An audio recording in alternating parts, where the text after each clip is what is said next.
네, 사랑하는 영 가족 여러분, 한 주간 평안하셨습니까? 우리 사순절을 지내고요. 오늘은 종려주일입니다. 우리 예수님께서 우리의 왕으로서 또 우리의 구원자로서 예루살렘에 입성한 것을 함께 기념하면서 동시에 이제 한 주간의 고난의 시간들을 묵상하는 그 고난 주간의 시작이 됩니다. 하나님 앞에 오늘 함께 예배하며 우리 주님의 은혜를 감사하는 시간이 되었으면 좋겠습니다. 특별히 강단 앞에 보시면요, 오늘 순백의 아름다운 꽃들이 있습니다. 하나님께서 자연을 통하여서 우리의 눈을 또 밝게 해주시고 우리의 마음도 또 싱그럽게 해주시리라고 믿습니다. 우리 모두 자리에서 일어나시겠습니다. 오늘 함께 예배 자리에 나오신 우리 사랑하는 가족들에게 인사하겠습니다. 잘 오셨습니다. 예배 잘 드립시다. 함께 인사하겠습니다. 잘 오셨습니다. 예배 잘 드리겠습니다. 감사합니다. 우리를 하나님의 은혜로 불러주신 우리 좋으신 하나님을 함께 부르며 주님 앞에 나아가겠습니다. 우리의 도움은 천지를 지으신 여호와의 이름에 있도다. 너희가 내 이름을 부르리니 내가 들을 것이며 나는 말하기를 이는 내 백성이라 할 것이요 너희는 말하기를 여호와는 내 하나님이시라 하리라. 아멘. 함께 영광 찬송 드리겠습니다. 고개 들어 주를 맞이해.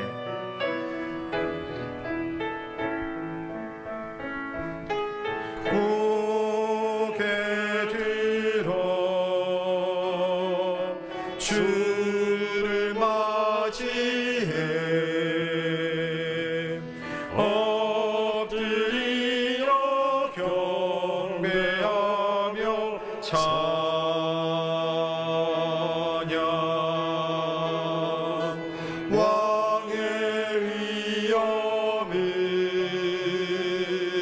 신령과 진정한 찬양으로 영광 돌려 만왕의 왕께 고개 들어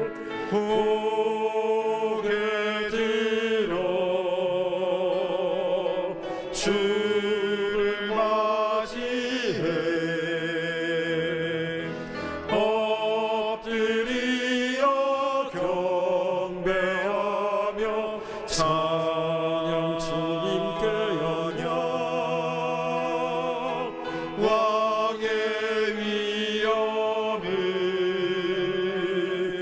신령과 진정한 찬양으로 영광 돌려 만왕의 왕께. 모두 자리에 앉으시겠습니다. 함께 교동문을 낭독하겠습니다. 교동문 129번입니다. 오늘은 종려주일 교동문을 낭독하겠습니다. 제가 먼저 낭독하겠습니다. 시온에 따라 크게 기뻐할지어다. 예루살렘에 따라 즐거이 부를지어다. 보라, 내 왕이 내게 임하시나니 그는 공의로우시며 구원을 베푸시며 겸손하여서 나귀를 타시나니 나귀의 작은 것 곧 나귀 새끼니라. 내가 에브라임의 병거와 예루살렘의 말을 끊겠고 전쟁하는 활도 끊으리니 그가 이방 사람에게 화평을 전할 것이요 그의 통치는 바다에서 바다까지 이르고 유브라데 강에서 땅 끝까지 이르리라. 앞에서 가고 뒤에서 따르는 무리가 소리 높여 이르되 호산나 다윗의 자손이여 찬송하리로다. 다같이 주의 이름으로 오시는 이여 가장 높은 곳에서 호산나 하더라. 아멘. 함께 사도신경으로 우리의 신앙을 고백하겠습니다. 나는 전능하신 아버지 하나님 천지의 창조주를 믿습니다. 나는 그의 유일하신 아들 우리 주 예수 그리스도를 믿습니다. 그는 성령으로 잉태되어 동정녀 마리아에게서 나시고 본디오 빌라도에게 고난을 받아 십자가에 못 박혀 죽으시고 장사된 지 사흘 만에 죽은 자 가운데서 다시 살아나셨으며 하늘에 오르셔 전능하신 아버지 하나님 우편에 앉아 계시다가 거기로부터 살아있는 자와 죽은 자를 심판하러 오십니다. 나는 성령을 믿으며 거룩한 공교회와 성도의 교제와 죄를 용서받는 것과 몸의 부활과 영생을 믿습니다. 아멘. 함께 감사 찬송 드리겠습니다. 찬송가 30장입니다.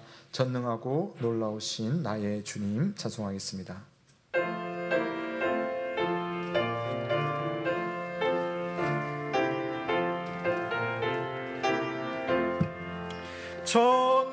전능하고 놀라우신 나의 주님 구세주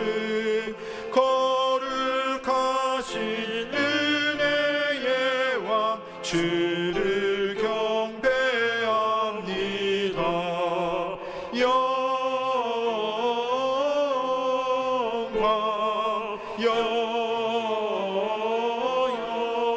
영광 주의 이름 찬양해.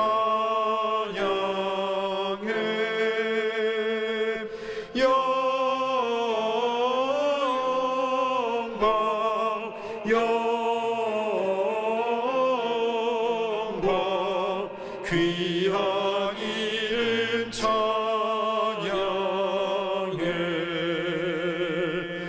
하늘 위에 계신 주님 참된 빛이 되시니 이 세상의 모든 나라 주께 영광 돌리네.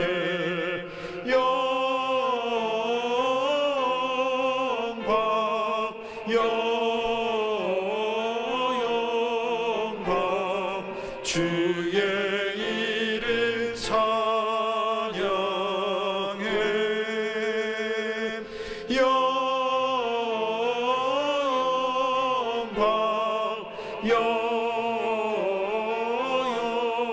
영광 귀한 이름 찬양해.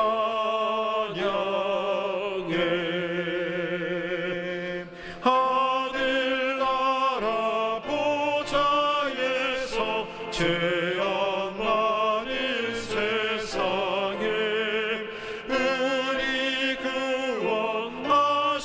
구원하시려고 주님 세상 오셨네.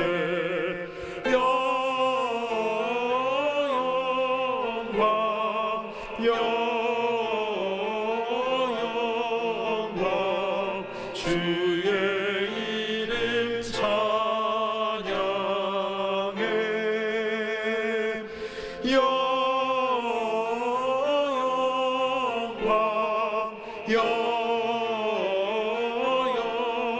영광 귀한 이름 찬양해.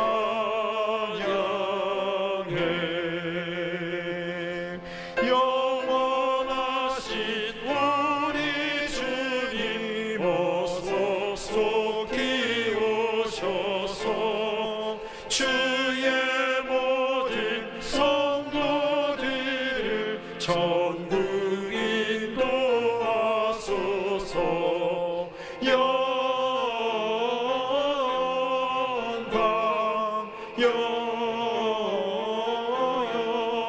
영광 주의 이름 찬양해.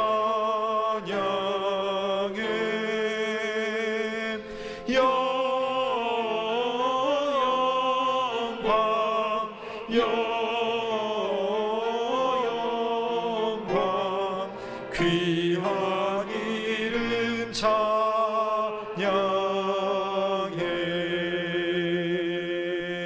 아멘.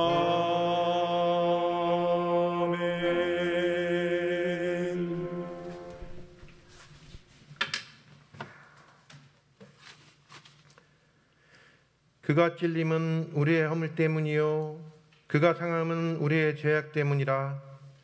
그가 징계를 받음으로 우리는 평화를 누리고 그가 채찍에 맞음으로 우리는 나음을 받았도다.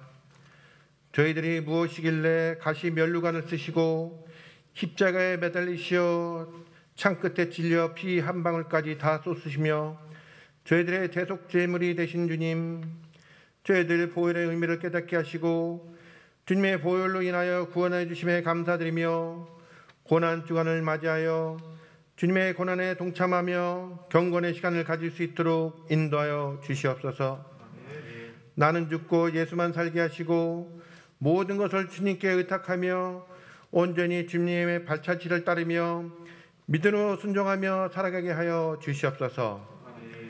코로나19로 인하여 온전한 예배를 드리지 못하고 대면과 비대면으로 예배를 드릴 때 신령과 진정으로 예배드리게 하시고 경건과 기도의 자리를 더욱 사모하는 저희들 되게 하여 주시옵소서. 사악한 영에 현혹되지 않게 하시고 무엇이 주님을 기쁘시게 하고 원하시는지를 먼저 생각하여 주님만 온전히 바라보며 의지하며 믿음으로 살아가게 인도하여 주시옵소서. 하루속히 코로나19가 진정되어서 온 성도들이 함께 예배드리며 교제할 수 있도록 인도하여 주시옵소서. 예언교를 축복하사 각 기관이 부흥케 하여 주시옵소서. 이 지부에서 작년에 이르기까지 세우신 기관장들 축복하시고 잘 이끌어갈 수 있는 능력과 지혜를 허락하여 주시옵소서. 자녀들 비대면 예배로 여러 가지 어려움이 있으나 주님께서 친히 주장하여 주시고 믿음 성장해 갈 수 있도록 인도하여 주시옵소서. 세워주신 담임 목사님 영육간의 강건함을 더하여 주시고 기도하시는 모든 기도 제목 응답하시고 말씀의 능력, 기도의 능력을 더하여 주시옵소서. 저희들 푸른 초장과 실만한 물가로 인도하는데 부족함이 없도록 성령께서 함께하여 주시옵소서. 이 시간 주님의 말씀을 대언하실 때 그 말씀이 저희들 심령 골수를 쪼개는 능력의 말씀 되게 하시고 저희들 옥토의 마음밭에 떨어져 성숙된 믿음을 가져 말씀대로 순종하며 살아가게 인도하여 주시옵소서. 예언교회 주님의 축복이 임재하여 주시옵소서. 예언교회 직분자를 세우고자 준비 중에 있사오니 악한 영 틈타지 않도록 주님 주장하여 주시고 봉사직으로 사명 감당할 수 있도록 순종과 기도로 준비할 수 있도록 하여 주시옵소서. 아픈 성도들에게 치료를, 낙담한 성도들에게는 용기를, 절망한 성도들에게는 희망을 베풀어 주시옵소서. 군에 가 있는 자녀들 건강을 지켜주시고 군 복무 잘 마칠 수 있도록 함께하여 주시옵소서. 할렐루야 찬양대 찬양을 올려드릴 때 믿음 승리의 찬양이 되게 하시고 흠양하여 주시옵소서. 예수 그리스도 이름으로 기도드립니다. 아멘.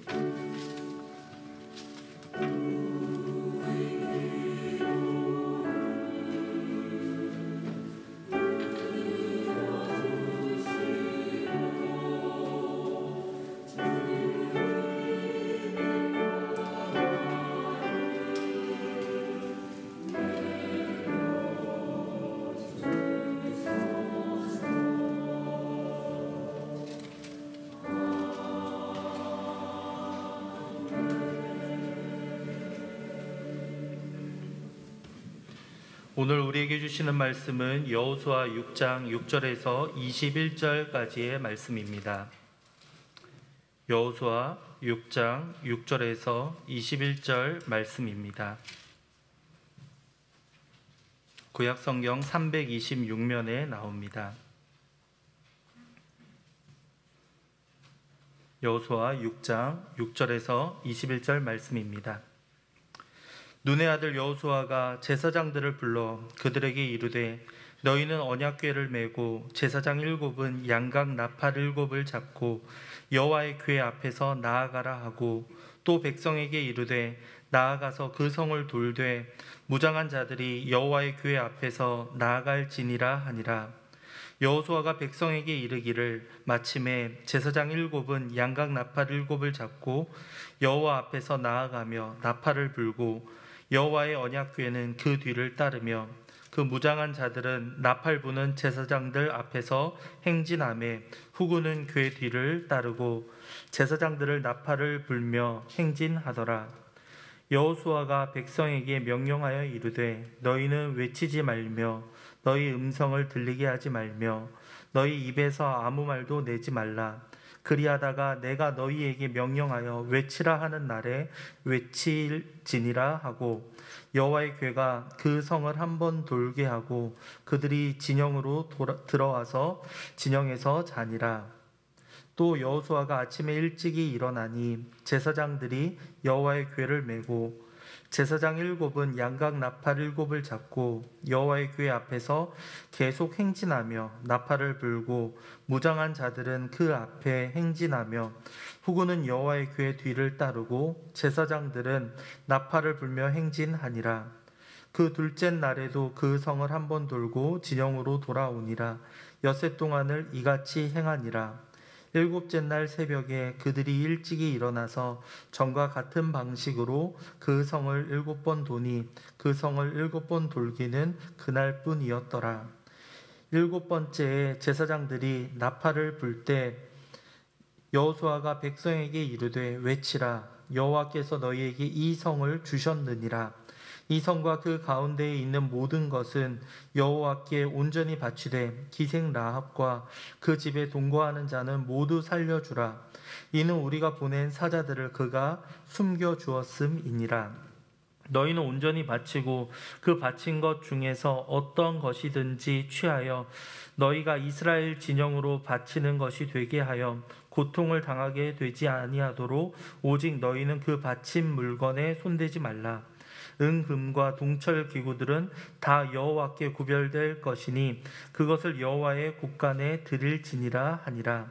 이에 백성은 외치고 제사장들은 나팔을 불매 백성이 나팔 소리를 들을 때에 크게 소리질러 외치니 성벽이 무너져 내린지라. 백성이 각기 앞으로 나아가 그 성에 들어가서 그 성을 점령하고 그 성 안에 있는 모든 것을 온전히 바치되 남녀노소와 소와 양과 나귀를 칼날로 멸하니라. 아멘. 이는 하나님의 말씀입니다. 하나님께 감사드립니다. 감사합니다. 이 시간 할렐루야 찬양대가 종려나무라는 찬양으로 성삼위 하나님의 영광을 찬송드리겠습니다.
아멘. 참 좋으신 우리 주님의 은혜와 평강이 오늘도 주님의 은혜를 사모하는 예언 가족들과 함께 하기를 주의 이름으로 축원합니다. 아멘. 오늘 찬양대를 통하여서 참 아름다운 선율과 또 좋은 의미를 담은 찬양을 드렸습니다. 오늘 이 찬양처럼 오늘이 종려주일이죠. 우리 예수님께서 온 세상의 왕으로 이 땅에 오셨고 또 예루살렘에 입성을 하실 때에 그 모습을 본 유대인들은 종려나무 가지를 흔들면서 예수님을 환영했습니다. 그야말로 하나님께서 보내신 메시아가 우리를 해방시켜 주실 것이다. 아주 기대감이 아주 높아졌습니다. 자, 그런데 막상 뚜껑을 열어보니까요, 기대감과는 조금 달랐습니다. 예수님은 사람들의 일반적인 기대와는 다른 행보를 걸으셨거든요. 심지어는 종교 지도자들과 로마 권력에 의해서 정치적이고 종교적인 죄목으로 인해서 형벌을 받다가 십자가에 못 박혀서 사형당하는 일이 발생하고 맙니다. 그러니 종려나무 가지를 흔들면서 환영했던 일이 인간의 눈으로 볼 때는 물거품이 된 것만 같았겠죠. 하지만 예수님은 사흘 후에 어김없이 부활을 하셨고 인간 역사의 오랜 숙제인 이 죄 문제를 주님의 부활로 인하여서 해결을 하셨습니다. 뿐만 아니라 그 주님이 가지고 있는 그 놀라운 능력과 그분의 유익이 우리 믿는 자들에게도 흘러 들어올 것을 약속하셨습니다. 그러니까 우리 주님께서 예루살렘에 입성하시고 사람들의 기대와는 다른 길을 가시고 죽음의 길로 가시고 부활하시는 그 모든 일에는요, 한치의 오차가 없습니다. 하나님의 계획과 하나님의 약속의 성취였다. 우리는 종려주일로부터 우리 한 주간의 고난주일, 그 다음에 부활절을 통하여서 그것을 확인을 할 수가 있습니다. 사랑하는 성도 여러분, 이처럼 우리는 하나님의 어떤 세부적인 방법을 한눈에 흡족하도록 알 수는 없습니다. 대신 선하신 하나님을 우리가 믿고 성실하게 지금 내게 주어진 그 일 속에서 믿음의 일을 행할 때에 하나님은 우리의 길을 그때그때 비춰주시고 인도하시면서 우리에게 영원한 승리를 주신다는 사실을 믿으시기를 바랍니다. 자, 오늘도 아주 오래전에 있었던 이 성경의 역사를 통해서 그 말씀을 주시는 하나님을 만나보려고 합니다. 자, 이제 여호수아와 이스라엘 백성들은요, 하나님께서 약속하신 땅에서 차근차근 이제 땅을 점령해야 되는 시기가 되었습니다. 가나안 땅은 이스라엘 백성들에게는 하나님이 주시는 어떤 땅의 승리일 뿐만 아니라 이 말씀을 읽는 모든 사람들에게는요, 하나님의 영원한 승리, 하나님이 주시는 영원한 안식에 대한 상징을 가지고 있어요. 그러니까 땅만 얻는 것이 아니라 이 사건을 보면서 하나님이 우리에게 영원한 승리를 주시고 하나님 우리에게 참된 안식을 주신다. 그게 가나안 정복의 영적인 의미이거든요. 그래서 우리가 아주 오래전 이야기지만 이 말씀을 읽을 때는 문자 그대로의 내용만 보는 것이 아니라 그 속에 담겨져 있는 영적인 의미를 우리와 연결을 해서 보는 겁니다. 자, 그 첫 번째 관문이 이제 여리고성이거든요. 우리가 앞서 5장 후반부에서 하나님의 군대 장관이 나와서 여호수아와 이스라엘 백성들에게 했던 이야기들이 있었습니다. 그 의미 속에는 여호수아의 마음속에는 당신이 우리 편입니까? 그걸 확인하기 원했지만 군대 장관은 말하기를 그것이 중요한 것이 아니라 너희가 여호와의 편이 되는 것이 중요하다. 그 의미로 그 하나님의 이 거룩한 땅에서 너의 신을 벗으라. 그렇게 말씀했잖아요. 여호수아는 그대로 바로 순종을 했습니다. 그러니까 이제 하나님께서 주시는 여리고 땅을 차지하기 위해서 이제 전쟁을 앞둔 상황이 되었습니다. 자, 여기서 우리가 한번 생각을 해볼 점이 있는데요. 우선 하나님은 시간을 초월하세요. 하나님은 공간을 훨씬 초월하십니다. 그게 뭘 말하냐면 하나님의 눈에는 이 시간과 공간을 초월하기 때문에 어떤 일의 시작이나 어떤 일의 결과가 한눈에 싹 들어오는 거예요. 그러니까 우리는 어떤 시간적인 것, 또 내가 지금 어디에 있고 앞으로 어디에 가고 여기에 따라서 어떤 일이 바뀌잖아요. 근데 하나님의 눈에는 시간이 초월되어 있고 공간이 초월되어 있기 때문에 이게 한눈에 보이는 겁니다. 근데 우리는 그렇지 않죠. 하나님은 가나안 땅을 주실 것이고 그것을 승리하게 하실 것이고 하나님께는 방법이 다 있어요. 근데 문제는 지금 이 말씀에 나오는 여호수아나 이스라엘 백성들은 당장 그 땅을 보면 어떻게 하지? 이런 질문이 나온다는 겁니다. 자, 그래서 오늘 참 재밌는 구절이 있는데요. 우리가 읽지 않았지만 오늘 여호수아 6장 1절과 2절에 이렇게 되어 있네요. 제가 한번 읽어보겠습니다. 이스라엘 자손들로 말미암아 여리고는 굳게 닫혔고 출입하는 자가 없더라. 여호와께서 여호수아에게 이르시되 보라 내가 여리고와 그 왕과 용사들을 내 손에 넘겨 주었으니. 자, 여러분 이 말씀은요. 정말 우리의 신앙생활을 참 정말 너무 이렇게 멋지게 표현을 한 구절이라고 저는 생각을 해요.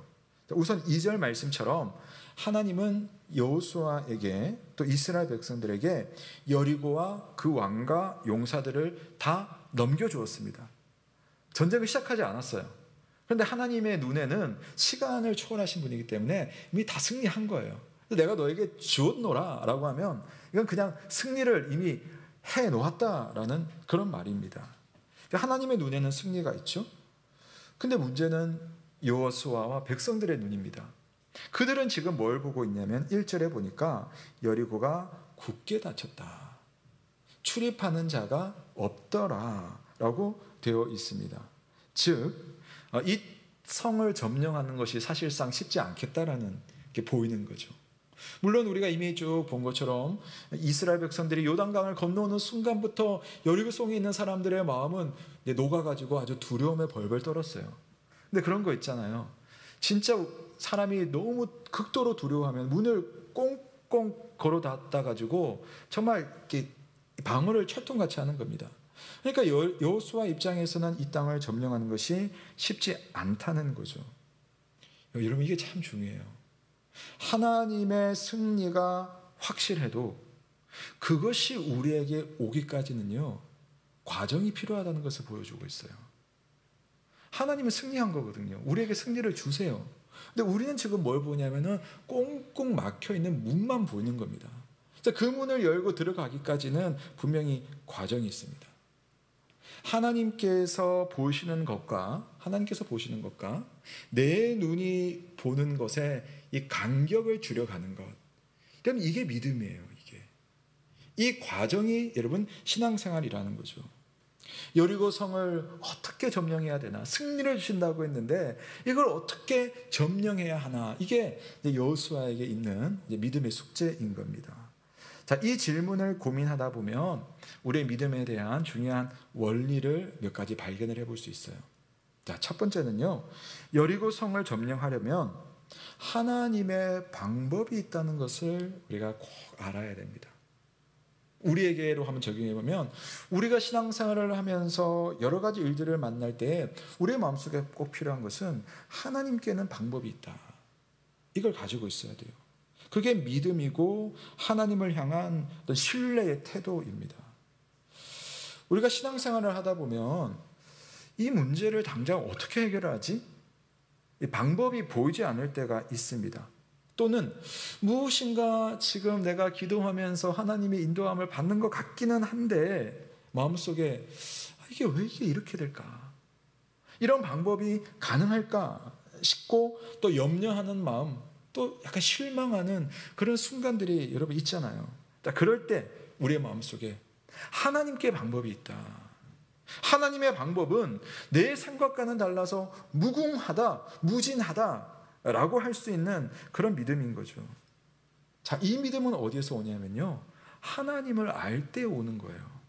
하나님을 알 때에. 하나님의 방법을 안다는 말은 한번 잘 들어보십시오. 하나님의 방법을 내가 안다는 이 명제는요. 하나님이 뭘 할 거고 하나님이 이렇게 할 거고 그래서 내가 이걸 다 이해한다. 그런 말과는 조금 차원이 의미가 좀 다른 표현입니다. 제가 왜 하나님의 방법을 있음을 안다라고 표현을 했냐면은 이건 방법에 대해서 구체적으로 내가 다 이해한다는 말이 아니라 하나님께 초점이 있는 거예요. 하나님께 길이 있다. 하나님께 방법이 있다라는 사실을 신뢰하는 믿음, 그 믿음이 필요하다는 거죠. 우리 아이들이 머리가 굵어지면 어른들의 능력에 대해서 조금씩 이제 의문부호를 가지잖아요. 애들에게는 본인 나름대로는 너무나 심각한 문제. 근데 그 문제를 닥치고 자기가 고민하다 보면 내 문제를 엄마 아빠는 해결해 주지 못할 거야. 선생님은 이 문제 해결해 줄 수 없어. 할아버지 할머니도 이거는 해줄 수 없어. 그런 생각을 하면서 대화가 다 끊어집니다. 대화가 끊어지면 해결받을 수 있는 문제까지도 도움의 시기를 놓쳐버리는 때가 있는 거죠. 좀 마음으로는 어렵지만 그래도 부모님에게, 선생님에게, 할아버지 할머니에게, 또 내 주변의 어른들에게, 선배들에게 손을 내밀고 도움을 구할 수가 있는 거죠. 근데 그게 여러분 언제 가능해요? 이 아이가 부모를 알 때 그게 가능합니다. 선생님을 알 때. 할아버지 할머니는 내 문제에 대해서 관심이 있으셔. 내 문제에 대해서 고민해 주셔. 내 문제를 들어주시고 해결해 주려고 노력을 해 주셔. 그리고 그분에게는 답이 있어. 답이 정확하게 뭔지는 몰라요. 근데 그분을 알면 그분의 방법이 있음을 알게 되는 거죠. 그런 차원이라는 겁니다.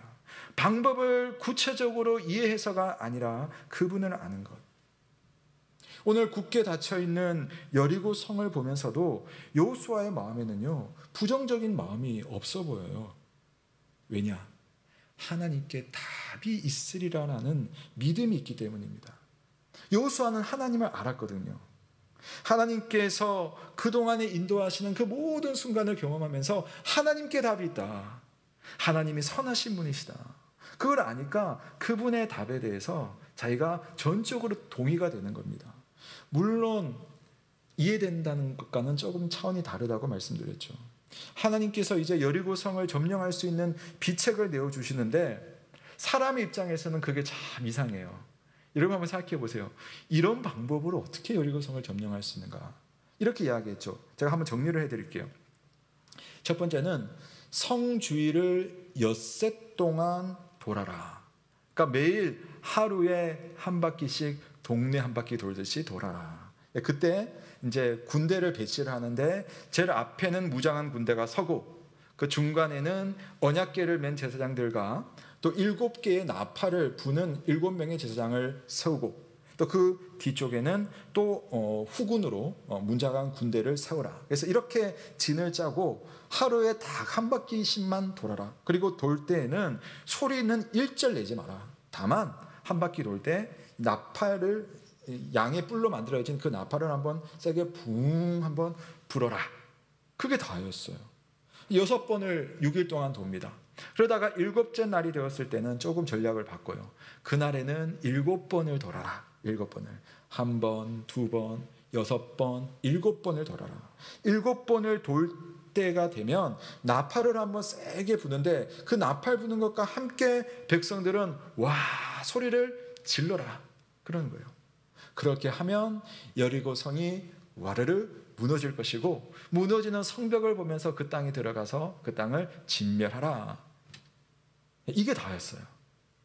이게 아니 여호수아는 이 이상한 하나님의 방법을 듣고요 전혀 부정적으로 생각하지 않습니다. 그렇구나 하면서 하나님의 말씀을 신뢰하고 그대로 따릅니다. 이 내용을 백성들에게 다 말해주고요 12절 말씀에 보면 아침 일찍 일어나 하나님의 말씀대로 진짜 그렇게 해서 성을 돌기 시작하는 거예요. 며칠 동안 총 7일이고 6일 동안은 매일 하루에 한 바퀴씩 군대와 언약궤와 양각 나팔 소리와 함께 여리고 성을 돕니다. 그것이 전부. 마지막 7일째는 이제 아침보다 더 일찍 새벽에 일어나서 길을 나섭니다. 그날은 7번을 돌아야 되기 때문에 좀 더 부지런하게 움직인 거죠. 여러분, 여호수아가 이 하나님의 방법을 이해했을까요? 하나님 도대체 어떻게 이런 탁월한 전략을 기획하셨을까? 야, 이거 들어보니까 이렇게 멋진 군 전략이 없어. 그렇게 하면서 지금 이렇게 성을 돌고 있을까요? 아닙니다. 전혀 그렇지 않습니다. 여호수아가 왜 성을 이렇게 돌 수 있었느냐? 이유는 하나밖에 없어요. 여호수아는 다른 건 몰라요. 근데 아는 게 있어요. 하나님을 알았어요. 하나님. 선하신 하나님께서 보이시는 그 길이 내가 다 이해할 수 있는 길은 아닙니다. 내가 다 납득할 수 있는 방법은 아니었습니다. 그럼에도 불구하고 하나님이 인도하시는 그 길임으로 순종할 수 있는 결단, 바로 이것이 하나님을 아는 사람들에게 일어나는 믿음의 역사인 줄로 믿으시길 바랍니다. 엿새 동안 참 이상한 군사행동을 했습니다. 7일째도 마찬가지였습니다. 그렇게 하나님의 말씀에 순종하면서 마지막 7바퀴를 다 돌고 나서 여호수아는 이렇게 말합니다. 외치라, 여호와께서 이 성읍을 너에게 주셨느니라. 백성들도 참 희한하죠. 그 말 듣고 그게 뭐라고 다 함께 와라고 소리를 외칠 때에 그 소리를 듣고 그랬는지는 몰라도 성벽이 와르르 무너져 내렸습니다. 사랑하는 성도 여러분, 우리가 신앙생활에서 여러 가지 일을 만날 때에 선하신 하나님과 선하신 하나님의 그 도움과 인도가 여러분에게 있음을 반드시 믿으시길 주의 이름으로 축복합니다. 하나님에게는 방법이 분명히 있어요. 그 방법을 알기 위해서는 우리가 무궁무진한 방법을 알고 계시는 하나님의 그 방법 하나하나를 아는 것이 아니라 그 방법을 가지고 계시는 하나님을 우리가 아는 게 필요한 거죠. 그분의 성품을 우리가 이해하고 그분의 성품을 신뢰하는 것이 필요합니다. 성경이 우리에게 보여주는 믿음의 어떤 길과 어떤 믿음의 결단들이 있습니다. 여러분, 어떻게 우리가 원수를 용서하고 원수를 사랑할 수가 있습니까? 근데 주님은 이게 우리에게 해결책이라고 해요. 그러니까 우리가 그걸 힘들지만 하는 겁니다. 어떻게 아까운 것을 여러분 지금 이 순간 주님을 위해서 포기할 수가 있습니까? 근데 하나님은 그렇게 포기하는 것이 하나님께 더 가까이 가는 은혜의 길이라고 말씀하는 거죠. 다른 것 없어요. 그분이 그런 분이기 때문에 우리가 순종하는 겁니다. 아니, 어떻게 우리가 이렇게 힘든 결정을 하고 더 많은 수고를 감당할 수가 있습니까? 하나님께서 기뻐하시는 일에 내가 순종하면 하나님께서는 반드시 선을 내 삶 가운데 이루어 주신다. 그 믿음으로 우리는 내 방법 대신 하나님의 방법을 선택을 할 수가 있습니다. 여러분, 이 여리고성은요, 여러 가지 전략이 있겠지만 이 여리고성을 점령하는 유일한 방법은 하나님의 방법이에요. 오늘 우리가 살면서 우리의 신앙길 가운데 나타나는 여러 가지의 어떤 유형과 무형의 여리고성이 굳게 닫혀 있습니다. 그 길을 여러분은 어떻게 그 문을 열겠습니까? 주님의 방법, 그 방법을 의지하는 거죠. 그 방법을 다 할 수는 없지만 그 방법을 가지고 계시는 여호와 하나님을 신뢰하고 그분 앞에 모든 것을 의지할 수 있는 저와 여러분 되시길 주님의 이름으로 축원합니다. 두 번째입니다. 여리고성을 점령하려면요, 이 전쟁의 의미를 한번 깊이 생각을 해볼 필요가 있어요. 우리는 좀 그러죠. 맞닥뜨렸으니까 어떻게든 해봐야지. 하다 보면 그냥 되겠지. 급한 마음에 문제를 해결하는 것이 우선되기 쉽습니다. 하지만 어떤 일에 있어서 그 이면이 어떤 의미를 가지고 있는가, 그걸 고민하면서 사실 대처를 해야지 훨씬 더 그 일이 순조롭게 이렇게 되는 그런 일들이 있죠. 섭리의 하나님은 작은 일 하나라도 하나님의 큰 그림과 하나님의 계획 안에서 이루어 가는 겁니다. 자, 우리가 퍼즐을 하나 이렇게 할 때도, 여러분, 퍼즐 하나 할 때도 이거 하나는 그냥 이게 뭔지 모르겠지만 우리는 생각하잖아요. 큰 그림 속에 이게 딱 들어간다. 하나님께 그런 것이 있다는 거죠. 물론 우리가 모든 것을 다 심각하게 고민하고 생각할 필요는 없겠지만 어떤 일들에 대해서는 이것이 뭔가, 하나님께서 이 가운데 나에게, 우리 가족에게 바라는 것이 무엇일까 고민하고 생각을 할 줄 알아야 되는 겁니다. 우리가 말씀을 읽고 또 그 사안을 가지고 기도하는 행위들이 다 그런 거죠. 여호수아가 이 많은 백성들을 이끌면서 그냥 가나안 땅을 정복하자, 그렇게 하지 않습니다. 하나님 그런 사람을, 이 많은 사람의 지도자로 세우시지도 않으셨겠죠. 모세와 함께 광야의 긴 여행길을 하면서 또 이 백성들과 함께 요단강을 건너는 그 순간, 가나안 땅에 진입하면서 여호수아는요, 생각을 아마 많이 했을 거예요. 이게 잡념이라는 말이 아니라 좀 다른 거죠. 하나님이 어떤 뜻을 가지고 계실까? 이 길을 인도하시는 하나님의 생각은 무엇일까? 나는 그분의 뜻 앞에 어떤 모습으로 서야 할 것인가? 하나님께서 주시겠다고 약속하신 땅인데 이 땅의 의미는 뭘까? 이 땅을 정복한다는 건 어떤 의미를 가지는 걸까?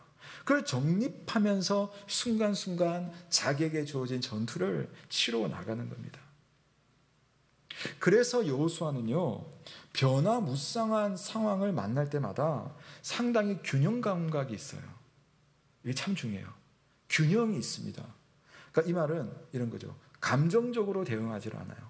문제가 탁 오면 이게 뭐야? 거기에 막 감정으로 반응하고 화를 내고 막 그냥 그 순간에 칼을 뽑아가지고 해결하려고 하는 그런 게 아니라는 겁니다.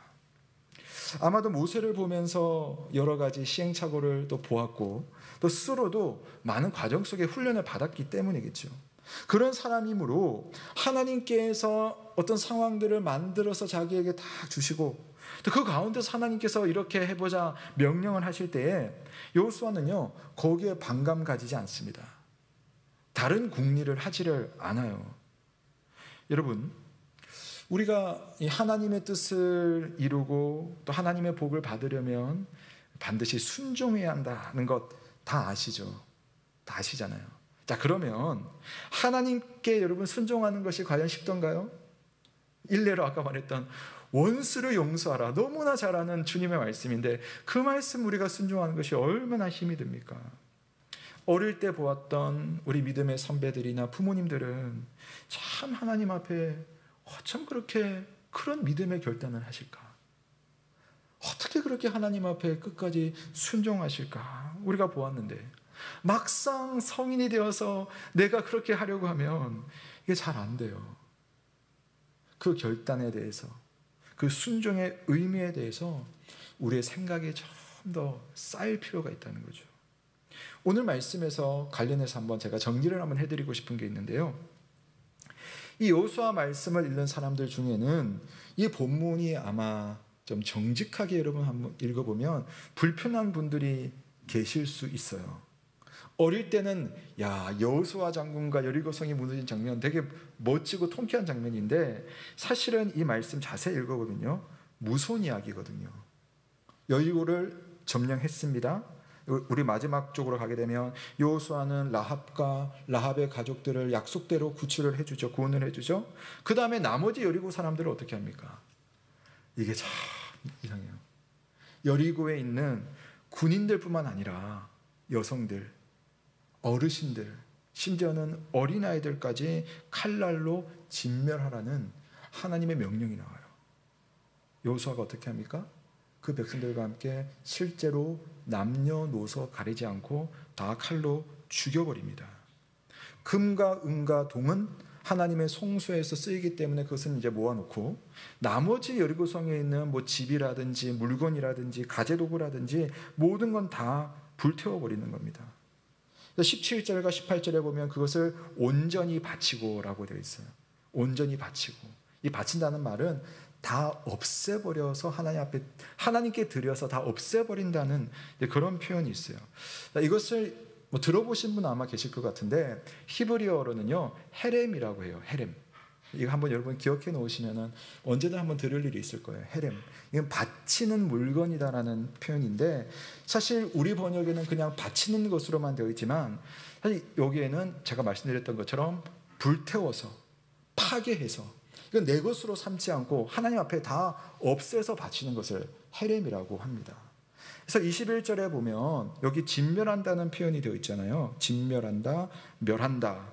자, 이게 바로 그 말이에요. 여기는 이제 동사기 때문에 하람이라고 사실 되어 있지만 이게 헤름이랑 같은 그 이제 어근 속에 들어가 있습니다. 그러니까 파괴하려고 하나님 앞에 다 바치는 것을 헤렘이라고 하죠. 사람이든 동물이든 물건이든 다 부수고 불태워서 하나님 앞에 바칩니다. 자, 이제 여러분 좀 불편해지시겠죠. 사랑의 하나님이 어떻게 이방인이라고 해서 저렇게 잔혹하게 대하실 수가 있는가? 이게 우리의 마음의 부담감입니다. 자, 우선 이 일은요, 하나님께서 이방인에 대해서 요즘 같은 시대는 혐오 이거 싫어하잖아요. 근데 혐오적인 표현이 아닙니다. 하나님의 명령은 이 여호수아라고 하는 이 사람과 이 시대와 이 가나안 땅에 아주 제한적으로 내려진 명령이었어요. 나중에 다른 성경, 구약 성경을 보더라도 오히려 하나님은 이 이스라엘 백성들이 바벨론에 들어가서 이방인들과 함께 사는 것이 맞다. 그들에게서 공직생활하고 그들과 함께 어울려 사는 것이 맞다. 하나님은 이방인을 혐오하시는 게 아니에요. 여기에는 이유가 있습니다. 왜 그랬냐면 이게 중요합니다. 하나님은 거기에 누가 사느냐, 이방인이냐 이스라엘이냐 이게 중요한 것이 아니라 그 땅이 하나님이 가장 싫어하시는 죄로 물들어 있었기 때문입니다. 이 죄 문제를 하나님이 가만히 두실 수가 없거든요. 그 땅은 사람과 사람 사이에 죄가 만연해 있었어요. 사람과 하나님 사이에 죄가 꽉 들어차가지고 이방인이 하나님을 만날 수 있는 길이 없는 겁니다. 자기들이 섬기는 신을 섬기기 위해서 우상을 만들어 놓고요. 심지어 그 신에게 잘 보이려고 제물을 어떻게 바치냐면요. 자녀를 데리고 와가지고 자녀를 도륙해서 불에 태워가지고 자기들이 섬기는 신에게 바치는 그런 종교제도가 있었어요. 그러니까 종교적으로도 하나님을 섬기지 않을 뿐만 아니라 얼마나 이게 이상합니까? 종교적으로나 또 사회적으로나 오늘날 우리가 여러분 성적으로 참 이상하다는 말을 많이 하겠지만 가나안 땅은요 성적인 죄악이 우리가 나열할 수 있는 모든 것들이 거기에 다 있어요. 동물과의 성적인 교합이 있었고 이 동성애의 문제 또 근친 상간 뭐 할 수 있는 죄악들이 그 안에 다 있었어요. 뿐만 아니라 도덕적으로도 사람이 정말 해서는 안 되는 그런 많은 죄악들이 가득한 장소가 가나안이었습니다. 하나님 죄를 미워하시거든요. 자, 우리 신명기 9장 5절에 보면 왜 하나님이 이 땅을 이렇게 하시는가에 대한 이유가 나와 있어요. 우리 한번 같이 읽어볼게요. 시작. 내가 가서 그 땅을 차지함은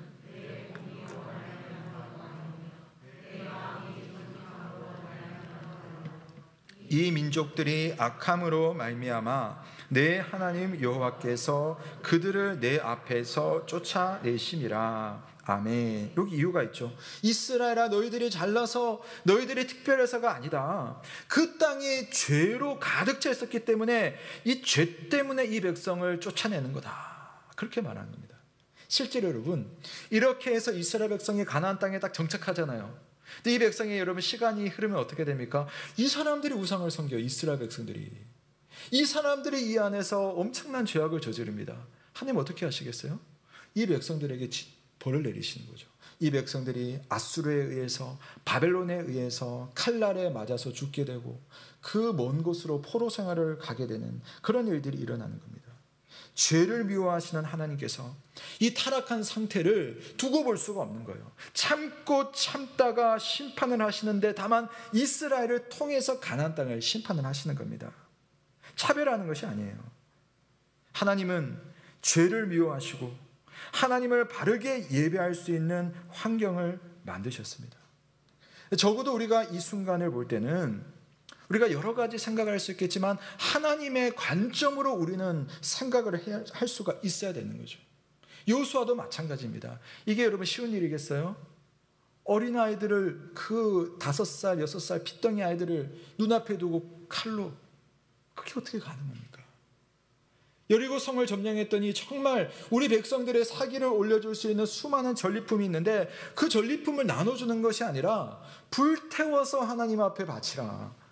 이런 이상한 것이 어디 있습니까? 여호수아는 다 했어요. 왜냐?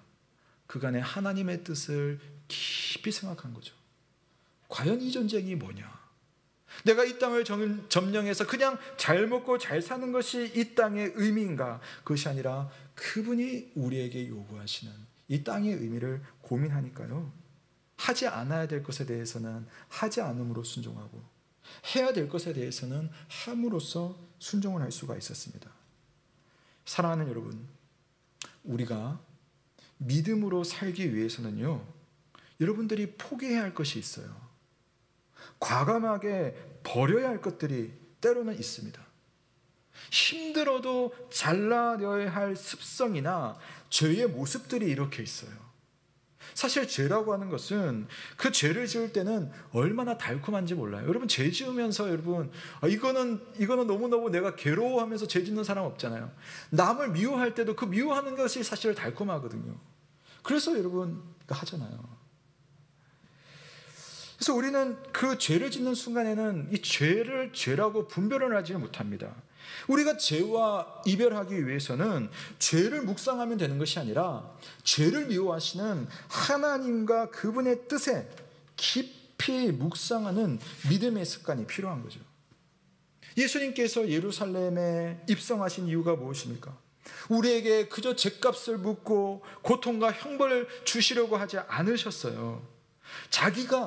자기의 몸을 스스로 하나님 아버지 앞에 헤렘처럼 주셔가지고 우리를 용서하시려고 스스로 헤렘이 되어서 예루살렘에 입성을 하신 겁니다. 근데 주님은 어떠셨겠어요? 자기가 그렇게 진멸되려고 이 땅에 오셨는데 그게 쉬운 일입니까? 그러나 우리 주님께서는 고통스러운 생각이 들 때마다, 힘들다는 마음이 생길 때마다 하나님 아버지 앞에 나아갔어요. 그분 앞에 기도하는 겁니다. 아버지, 내 마음이 힘이 듭니다. 그러나 아버지의 뜻이 무엇인지 제가 이미 잘 알고 있습니다. 순종하기 원합니다. 순종할 힘을 주십시오. 그래서 아버지의 뜻을 묻고 구하고 순종하면서 예수님이 십자가의 길까지 우리 일주일 동안 가는 겁니다. 하나님의 아들이 처절하게 죽으신 이 엄청난 속죄의 사건이 바로 나를 위한 하나님의 뜻이었다는 사실을 우리가 생각한다면, 여러분, 그분이 내 죄를 다 태워 없애려고 십자가에 달리셨다면 지금도 내 속에 불쑥불쑥 올라오는 그 죄의 찌꺼기들 우리가 고민해야 되지 않겠습니까? 그분의 뜻을 알기 위해서 나아가야 되지 않겠습니까? 여리고성을 정말 점령하려면 하나님의 뜻을 여러분 깊숙하게 고민하고 또 생각하는 시간이 필요합니다. 이제 마지막입니다. 마지막으로 생각할 점은요, 하나님의 시간이에요. 하나님의 시간을 기다리라. 이러면 하나님의 방법이 무궁하듯이 하나님의 시간도 우리의 생각을 뛰어넘어요. 우리가 영원한 삶을 생각하지 않으면 우리의 인생은 사실 길지 않거든요.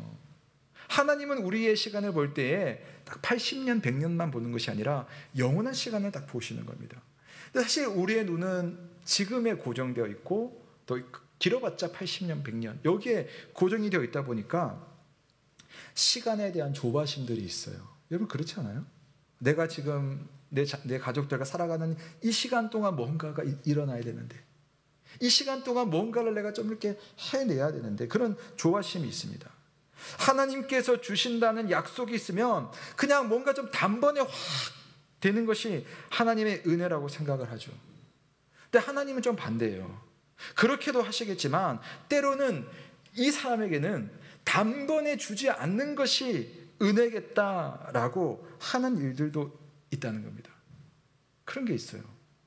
우리 눈에는 지금이 전부이지만 하나님의 눈은 영원한 시간을 보시거든요.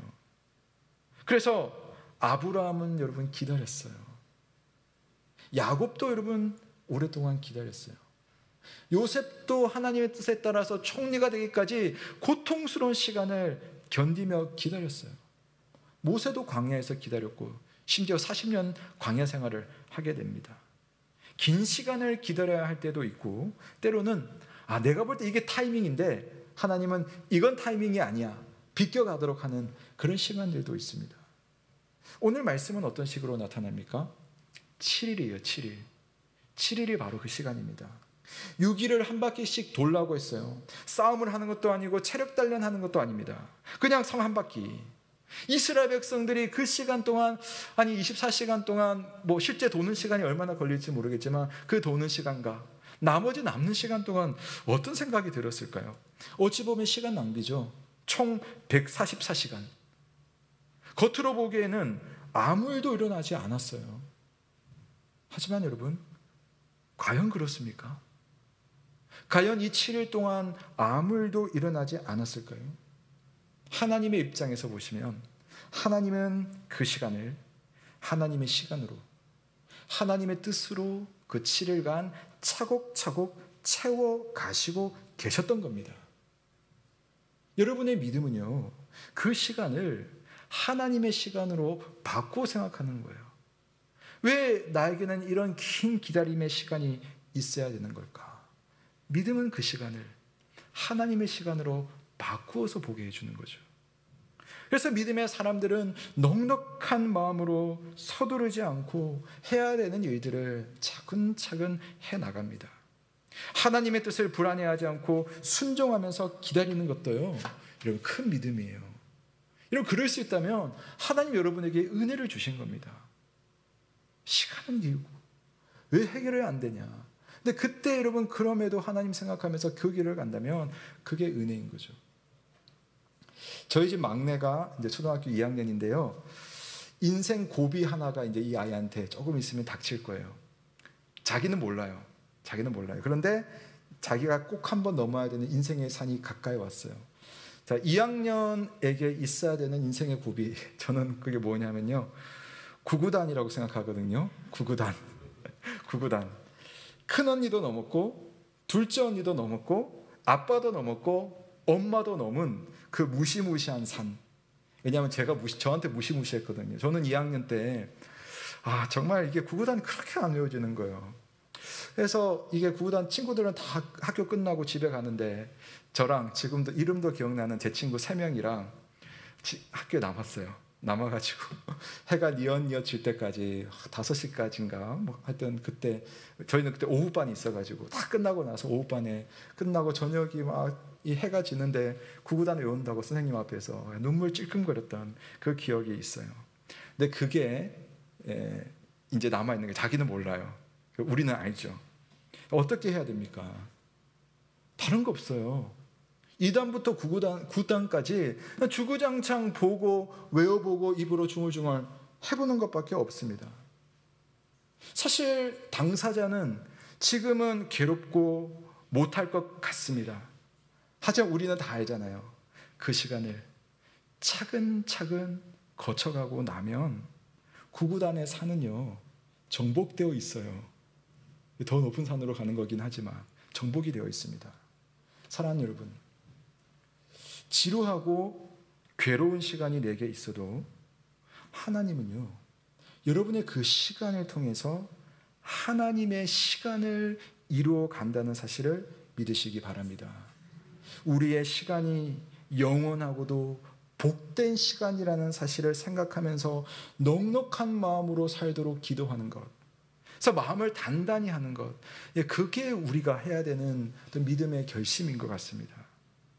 6일을 그렇게 지내고 있을 때 여리고 성 저 위에 있는 적들은 무슨 생각을 했을까요? 아무 일도 일어나지 않네? 하루 때는 좀 걱정했겠죠. 저 사람들 뭐 할까? 이틀, 사흘이 지나면서도 아무 일도 일어나지 않네? 이런 생각이 들었겠죠. 그런데 그 시간에도 하나님의 심판의 시간은요 째각째각 목표를 향해서 가고 있었어요. 아무 일도 일어나지 않는다고, 하나님은 안 계신다고 조롱하는 그 답답한 시간도 하나님의 시간으로 하나님은 꾹꾹 채워가고 계셨던 겁니다. 그래서 우리는 이런 자세가 필요해요. 우리 시편의 시인이 고백했던 것처럼 여호와 앞에 잠잠하고 참고 기다리라. 그분의 시간을 믿는 사람은요 이 순간을 그냥 이 순간으로만 여기지 않고 영원한 시간 속에 하나님의 시간으로 바꿀 줄 아는 거죠. 시간의 창조자이시며 시간의 주인이신 예수님께서도 시간 앞에서 인내하셨습니다. 사람들의 비방을 받는 시간 가운데 계셨고 고통의 십자가 위에 그 고통 속에 매달려 계셨습니다. 온 길을 핏길을 다 잃은 채로 사흘간 무덤에 머물러 계셨습니다. 하지만 하나님의 시간은 멈추지 않고 부활의 새벽이 왔습니다. 하나님의 영광의 시간이 예수님을 반드시 찾아오게 되는 거죠. 하나님의 시간은 완전합니다. 하나님의 시간은 놀랍습니다. 하나님의 시간은 반드시 주님의 백성들을 위해 그 시간마다 좋은 것으로 채워주신다는 사실을 믿으시기를 바랍니다. 그러므로 지금 하나님의 시간을 기다리며 믿음의 걸음을 내디딜 때에 굳게 잠긴 여러분의 여리고의 문이 열릴 것이고, 또 여러분의 발 밑에는 여리고 땅이 준비되어 있을 줄로 믿습니다. 말씀을 맺겠습니다. 여리고 성을 점령하려면 그 성을 주시는 하나님 앞에 나아가야 됩니다. 그것이 무엇이겠습니까? 하나님께 방법이 있습니다 라고 하나님을 신뢰하는 겁니다. 하나님께서 내게 왜 이토록 힘든 전쟁을 주셨을까? 그 전쟁의 의미를 말씀과 기도 가운데 깊이 생각하는 겁니다. 마지막 세 번째, 지금 이 시간이 길고 고단스러워도 하나님의 시간입니다 고백하며 성실히 이 시간을 사용하며 기다릴 때 여러분의 여리고가 여러분에게 있을 줄로 믿습니다. 아멘. 우리 함께 하나님 말씀을 생각하며 찬송가 347장 주님의 말씀 앞에 하답하며 찬송하신 이후에 기도하는 시간 갖겠습니다.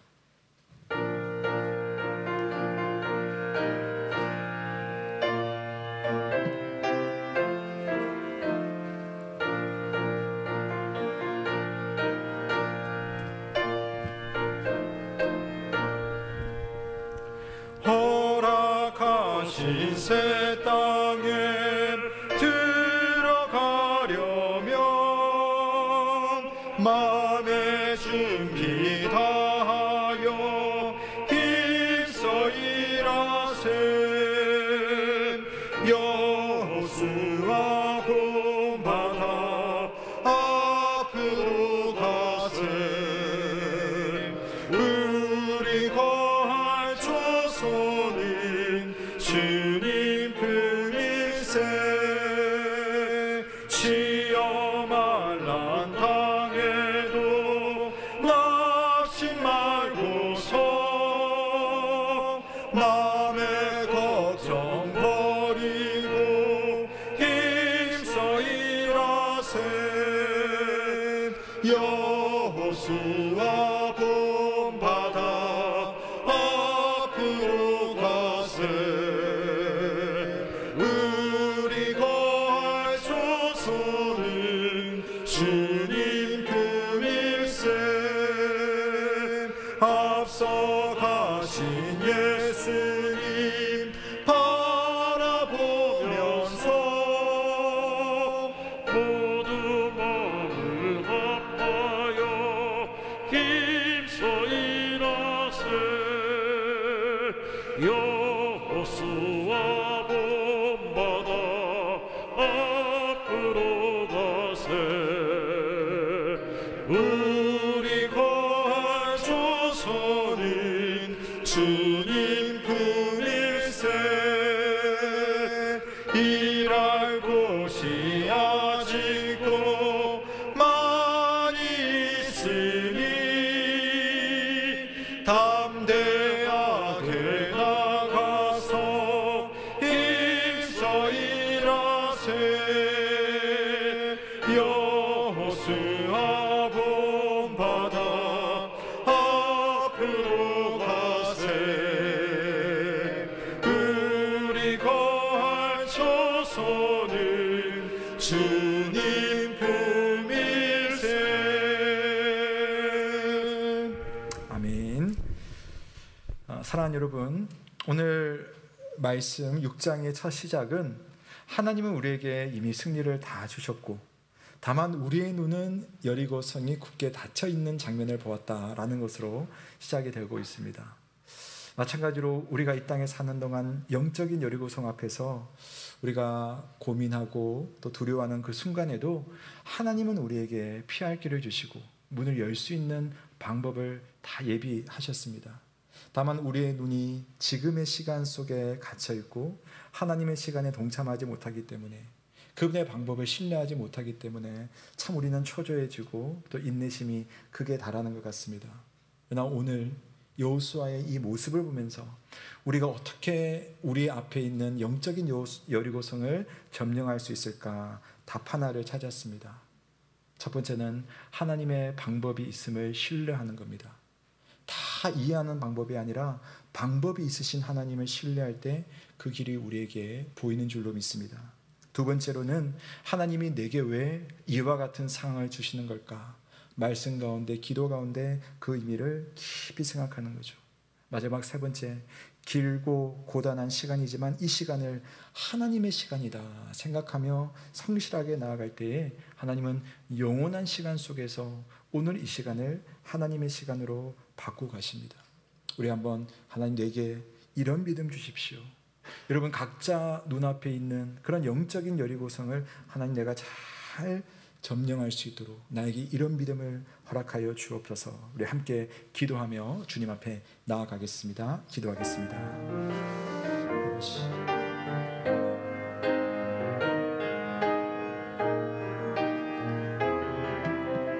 아버지 하나님 내 앞에 목사로서 건너야 되는 영적인 다리가 있고 또 영적인 여리고성이 있습니다.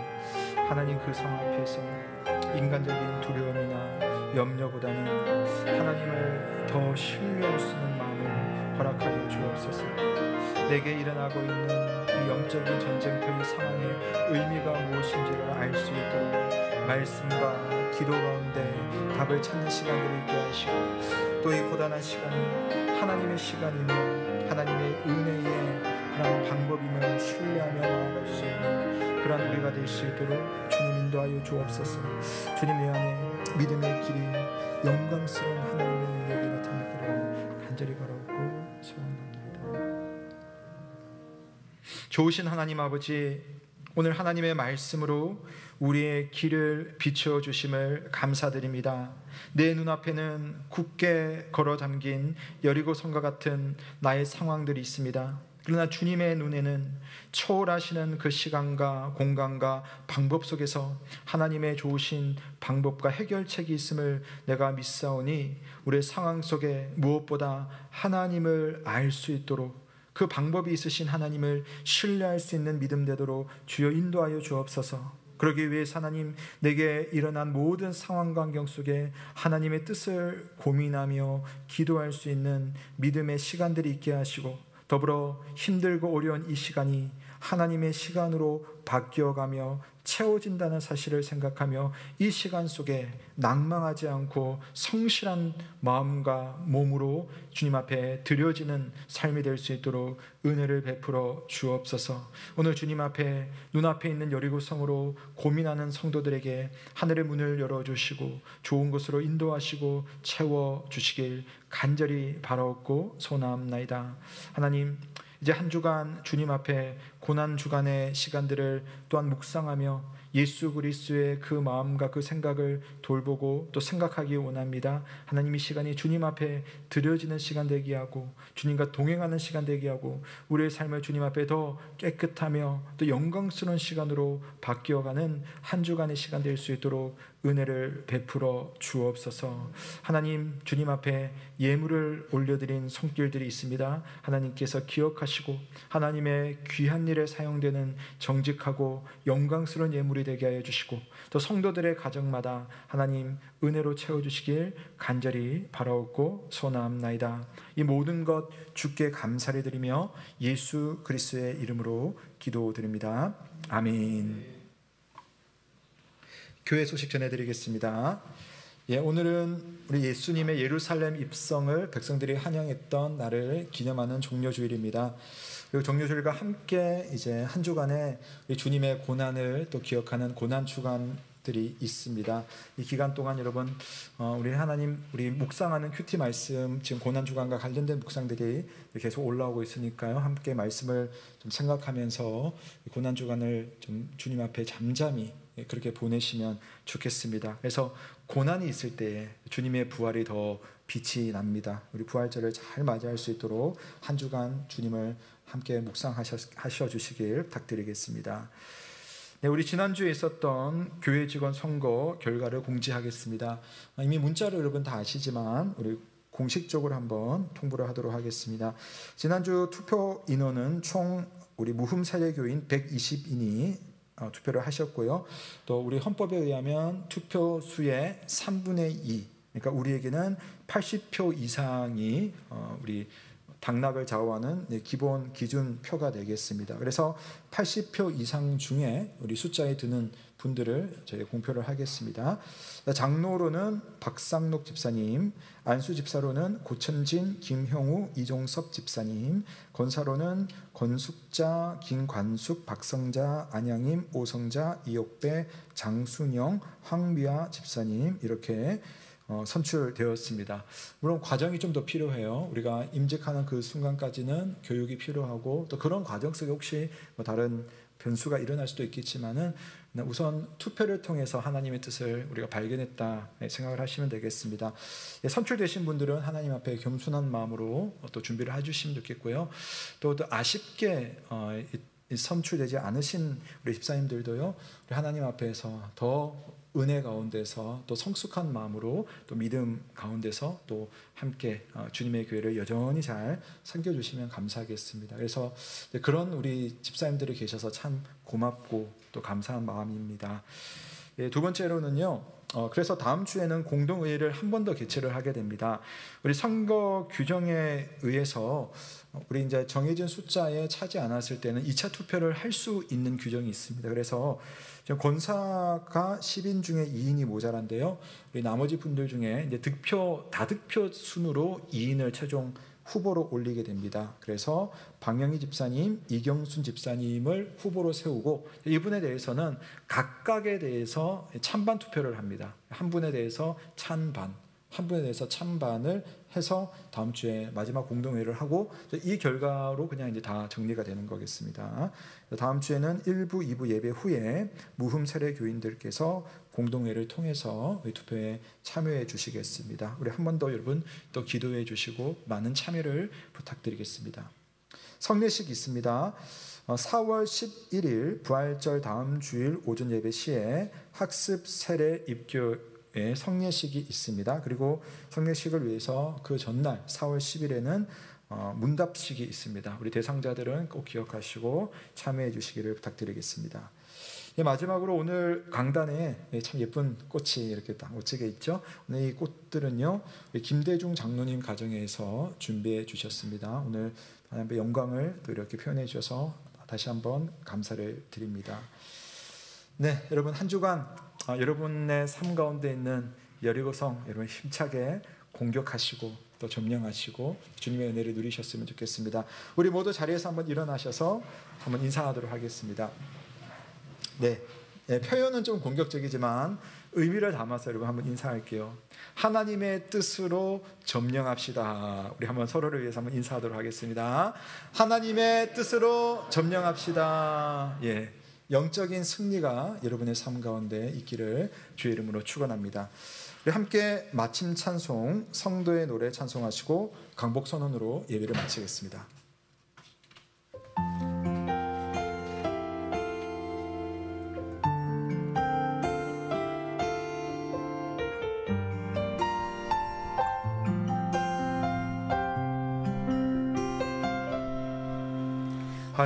한란간항과 고난 수고로움 속에도 성도는 내 믿음을 지켰네.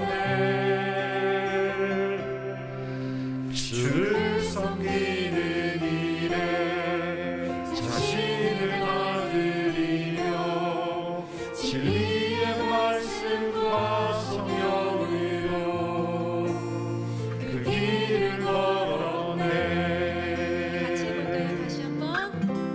환난 가난과 고난 수고로움 속에도 성도는 그 믿음을 지켰네. 주를 섬기는 일에 자신을 다드리며 진리의 말씀과 성령으로 그 길을 걸어내 그리스도 안에서 새롭게 하시고 그리스도로 인하여 자유케 되었네. 우리는 운명하나 유명한 자요 죽음의 위기 속에도 참 생명 가졌고 근심하나 기뻐하며 가난하나 다른 일을 부럽게 하는 자로다. 사랑하는 성도 여러분, 평강 중의 세상으로 나아가십시오. 마음을 다하고 목숨을 다하고 뜻을 다하여 우리 하나님을 사랑하고 우리의 이웃을 내 몸과 같이 사랑하시길 바랍니다. 우리 주 예수 그리스도의 은혜와 하나님 아버지의 사랑과 성령의 교통하심이 너희 무리와 함께 있을지어다. 아멘.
주를